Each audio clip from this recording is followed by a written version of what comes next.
If you're coming from an Apple or Samsung ecosystem, the battery life here will feel like a superpower. Manufacturer claim 14 days.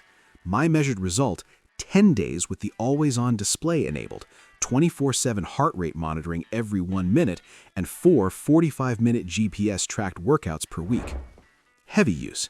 If you turn on every beta AI feature and use dual-band GPS for 2 hours a day, you're looking at 5 days. Thermal performance. During a 60-minute outdoor yoga session in 85 degrees Fahrenheit, the watch remained cool to the touch. Unlike some Wear OS devices, I saw zero performance throttling or cooling down warnings. The trade-off for this longevity is the lack of a true cellular or LTE option.